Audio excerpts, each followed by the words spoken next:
Hi ha llocs on els sons no només són sons, són vida. Al Parc de Recerca Biomèdica de Barcelona, al PRBB, entre cafès a mig acabar i converses que salten d'un idioma a un altre, es construeix cada dia alguna cosa més gran.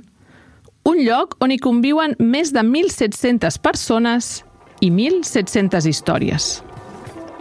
Benvinguts i benvingudes a la Mare de la Ciència.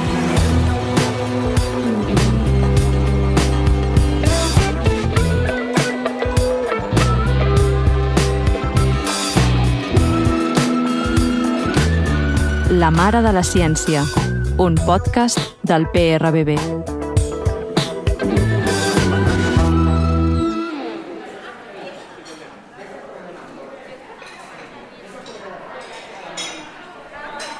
Aquest episodi no va de laboratoris ni de microscopis, ni tan sols de resultats. Va de persones, de la comunitat que dona sentit a la ciència i dels vincles invisibles que connecten disciplines i cultures. Aquí, la ciència passa a la plaça i a la cafeteria i fins i tot a la platja.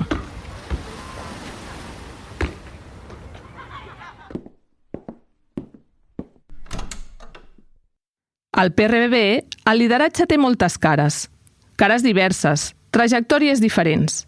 Ens en parla l'Helena Bosch, investigadora principal i subdirectora de l'Institut de Biologia Evolutiva IBCSIC-UPF i catedràtica i investigadora de la Universitat Pompeu Fabra. Per mi, liderar un grup de recerca significa una mica tenir la independència per plantejar-me unes preguntes, no? Resoldre les meves pròpies inquietuds i tenir la capacitat per fer que la gent del meu grup les pugui resoldre, ja sigui buscant finançament o col·laboradors que ens ajudin o que ens guiïn una mica a com fer-ho.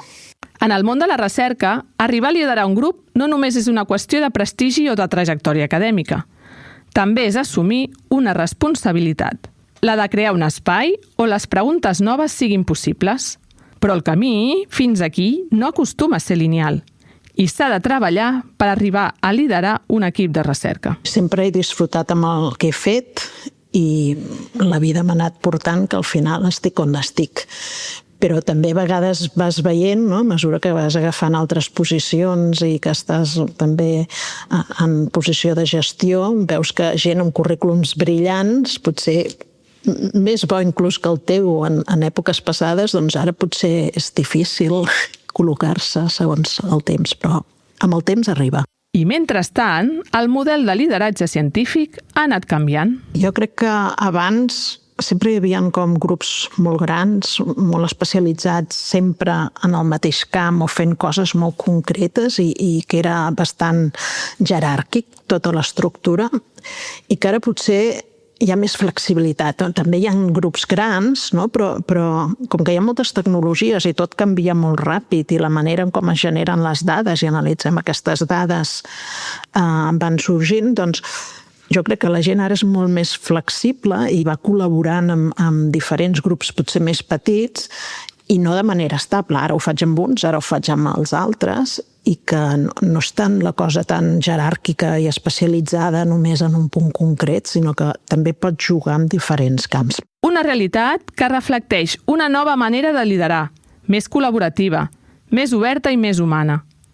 El talent és ben present, és visible i és motor de canvi. Aquí trobem, doncs, un lideratge femení que inspira les noves generacions i que contribueix a construir una ciència més diversa, més justa i més inclusiva.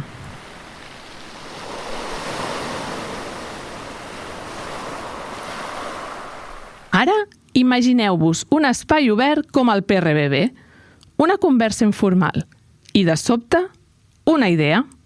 Les connexions científiques inesperades són les que sovint passen aquí. Un exemple són la Laura Forcano, investigadora de l'Hospital del Mar Research Institute, i la Natàlia Soldevila, investigadora del Barcelona Beta Brain Research Center. Doncs ens vam conèixer farà quasi 10 anys, quan jo vaig començar el treball final de grau de Biologia Humana al grup de recerca de Farmacologia Integrada i Neurociència de Sistemes, on la Laura estava fent el postdoctorat. La Laura i la Natàlia es van conèixer, doncs, en un moment molt concret de les seves trajectòries, etapes diferents, però amb un mateix interès científic que ben aviat les acabaria unint. El projecte Pensa. Jo crec que l'experiència amb el Pensa va estar molt guai perquè ens vam agafar a les dues i a tot l'equip que estàvem com relativament joves, unos més que altres, però i tots començàvem el projecte des de zero i pràcticament tots, gran part, l'hem acabat. Llavors ha sigut algo molt personal. Un projecte que començava des de zero i un equip que en gran part també estava fent els seus primers passos dins el món de la recerca. I això va generar una manera molt concreta de treballar i que després de gairebé una dècada, tant el projecte com elles han evolucionat. Sí, ara aquest va ser un projecte que era molt de recerca, de valorar l'eficàcia d'una intervenció d'estil de vida en la prevenció del deteriorament cognitiu, i ara estem les dues ficades en projectes que ja estan en una altra fase, que és més d'implementar. Un cop sabem que això funciona, doncs hem de mirar com funciona perquè s'implementi correctament, que això no és tan fàcil. I en aquests projectes complexos, col·laborar té els seus beneficis. Al final ens han pillat com en diferents moments de la nostra carrera, no? però les dues hem tirat cap al mateix lloc, o sigui, hem crescut d'aquesta manera. Sí, han sigut projectes que ens han marcat molt perquè han fet que 10 anys després pràcticament ens seguim dedicant a la mateixa línia de recerca i tot i que cadascuna té projectes diferents, en totes estem una i l'altra, o sigui, seguim col·laborant. Això és el que passa quan la ciència es fa en xarxa, quan les disciplines es barregen i les idees surten fora del laboratori. Seguim en aquest viatge coneixent la comunitat del PRBB. Immersos en aquesta diversitat, al parc també trobem persones que no es poden explicar amb una sola etiqueta. De fet, hi ha històries que travessen disciplines i que connecten mons aparentment molt llunyans.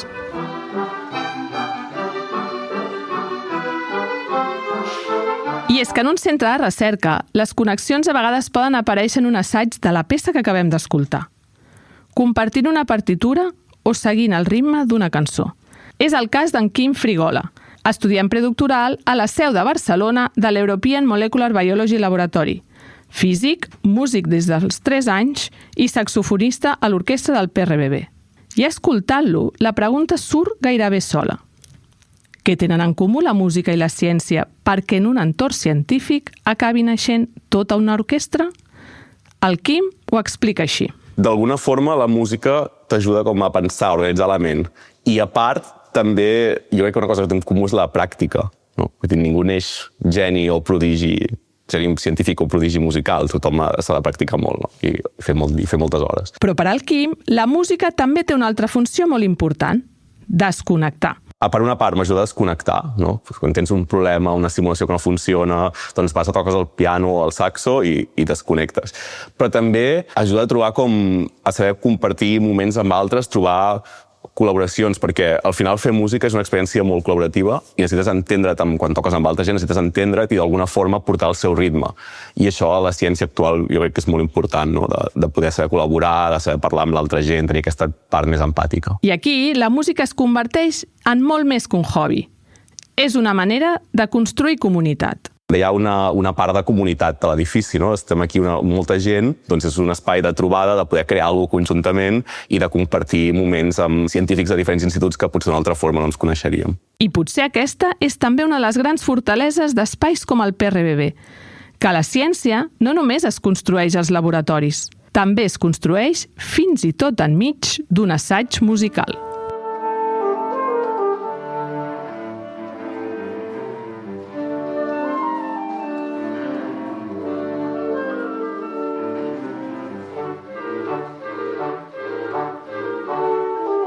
La ciència no entén de fronteres i al PRBB hi conviuen 65 nacionalitats i, per tant, es parlen moltes llengües diverses.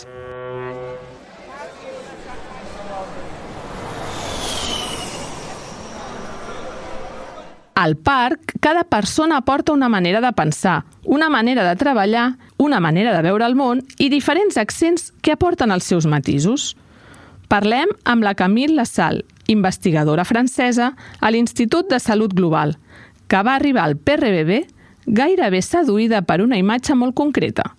un centre de recerca davant del mar. Ja havia sentit parlar del CREAL, que ara es Lluís Global, però abans es deien el CREAL, i era una mica una broma recurrent allà a Londres, com tothom volem mudar-nos a Barcelona, allà tenen el centre de recerca davant de la platja, i vaig començar a pensar, això té bona pinta, i jo soc nutricionista i coneixia tots els estudis pioners sobre la dieta mediterrània, l'estudi Predimed. Em vaig posar en contacte amb la Montse Fitó, que és la cap del grup de recerca de nutrició i risc cardiovascular a l'IMIM, i vam escriure un projecte per tenir una beca, i vaig obtenir una beca Beatriu de Pinós, i així va començar tot. Però més enllà de la postal mediterrània, el que acaba retenint molts investigadors i investigadores internacionals és una altra cosa. És la sensació de comunitat. I això és precisament el que la Camil destaca quan parla del PRBB. Jo amb el PRBB estic més que contenta. Per a mi el PRBB és el lloc més agradable on he pogut treballar i diria que un dels millors entorns per fer recerca a Europa. Més enllà de la comunitat d'investigadors, també hi ha els cursos intervals, la proximitat amb l'Hospital del Mar per fer recerca més rellevant per a la clínica, les activitats extraescolars com la coral o l'orquestra, que jo participo en tot, i tot això contribueix a fer-ne un entorn gairebé idíl·lic. I en un entorn tan internacional, adaptar-se també passa per entendre la cultura i la llengua del lloc on vius. Jo diria que aquí és una comunitat internacional i molt oberta i no m'ha costat gaire esforç. Jo sabia el castellà abans d'arribar i és clar que sents que s'obren fins i tot més portes quan saps català. Com diu la Camil, el català obre portes. I aquesta mateixa idea la comparteix també en Maxim Glushenko, el recepcionista rus del PRBB. I és que per ell adaptar-se lingüísticament forma part de viure aquí. Com soc una persona de fora i visc ara aquí, pues me adapto a la realitat local. La realitat local, bilingüisme, dues llengües, castellano i català, pues castellà i català. I per l'altra banda vaig aprendre filologia hispànica i em genera interès des del punt de vista lingüístic. En Max explica que precisament perquè treballa a la recepció, el tracte amb les persones és constant. Amb la gent local, ell sempre intenta parlar en català. Per ell és una qüestió de respecte. I potser aquesta és una de les coses més singulars del parc, que malgrat la seva dimensió internacional, manté una connexió molt forta amb el seu entorn.